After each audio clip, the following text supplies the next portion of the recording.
নতুন রূপে সাজানো হচ্ছে কল্যাণী এক্সপ্রেসওয়ে। যানবাহনের চাপ সামলানোর জন্য এই এক্সপ্রেসওয়ের দুদিকে বিস্তার করা হচ্ছে, এমনকি রাস্তায় গার্ডরেল দিয়েও সুন্দর রূপ দেওয়ার কাজ চলছে। আর আজ এখানেই ঘটল বিপত্তি।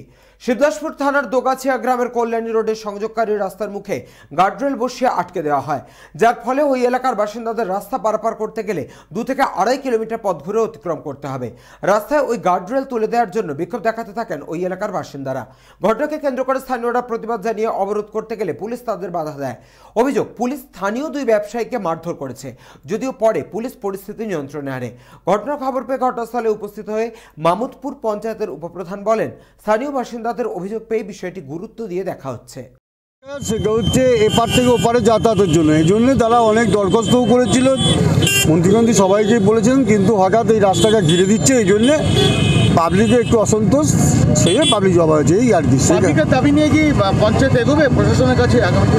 আমরা তো বলতেই পারি, আমরা আগেও বলেছি, এখনও বলছি, যদি একটা যাতায়াতের মতো করা যায়, সেটা যদি সম্ভব হয়। আপনারা কি বিষয়টা নিয়ে উচ্চ নেতৃত্বকে জানাবেন? হ্যাঁ, জানিস। আমরা দোগাছিয়ায় দীর্ঘদিন ধরে কয়েকশো বছর ধরে এখানকার বাসিন্দা। অন্তত ধরুন দুটো পরপর গ্রাম আছে, একটা মুসলিম গ্রাম এবং একটা হিন্দু গ্রাম। দোগাছিয়া, ভাবাগাছি, বেল্লে এখান থেকে পার হয়। আমাদের বক্তব্য হচ্ছে যে এখান থেকে যে রাস্তাটা আমরা বাচ্চাদের নিয়ে স্কুলে যাই, বাজারে যাই, বিভিন্ন জায়গায় আমরা যে যাচ্ছি এখান থেকে একদম শর্টে, এই রাস্তাটা এখান থেকে বন্ধ করে দিচ্ছে, আমাদের পক্ষে ভীষণ অসুবিধাজনক। আমরা এই ব্যাপারে আমরা লিখিত দিয়েছিলাম, লিখিত আমাদের বিধায়ক এখানকার প্রাথমিক ওনাকে জানানো হয়েছে এবং বিভিন্ন জায়গায় জানিয়েছি। জানানোর পর আজও পর্যন্ত কিছু হয়নি। আজকে এসে ঘিরে দিচ্ছিল এটা, যখন এখান থেকে এখানে যায় আমাদের কিছু লোক ওখানে আটকানোর পরে তারপরে কিছু পুলিশ এখানকার শিবদাসপুর থানার পুলিশ, ওনারা এসে জোর করে ধাক্কা মেরে বয়স্ক মানুষ ওনাকে ফেলে দেয়, পিছন থেকে জামা পর্যন্ত ছিঁড়ে দিয়েছে এবং বাজে বাজে ভাষাও ব্যবহার করেছে।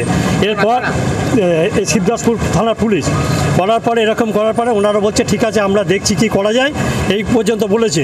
কিন্তু আমাদের যেটা বক্তব্য, আমরা চাইছি অন্তত এখান দিয়ে একটা পারাপারের জন্য একটা রাস্তার ব্যবস্থা আছে। প্রাইমারি হাই স্কুল সব আছে। এই যে আমরা রাস্তাটা মানে আটকে দিয়েছে, আমরা যাতায়াত করতে পারবো না, আমাদের বাচ্চারা যাতায়াত করতে পারবো না, যার কারণে আমরা প্রতিবাদ করতে গিয়ে মার খেয়েছি, সব ধাক্কাধাক্কি হয়ে পড়ে গেছে। কেন আটকালো কেন রাস্তাটা? রাস্তা গার্ড করে দিয়েছে তো, যাতায়াত বন্ধ করে দিয়েছে। দাবি কি ছিল আজকে? দাবি ছিল যে আমাদের এইটা যেন না বন্ধ হয়, এটাই, আর কিছু না।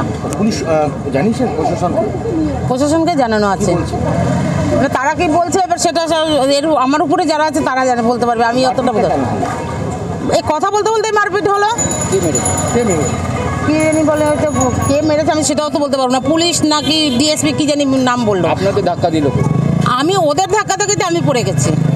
মানে ওনাকে ওই একটা বয়স্ক লোক ছিল, তাকে ধাক্কা দিয়েছে, মানে ইয়ে করেছে, আমি তখন পড়ে গেছি। নৈহাটি থেকে হিমাদ্রি শেখর ভট্টের রিপোর্ট, চ্যানেল 24/7।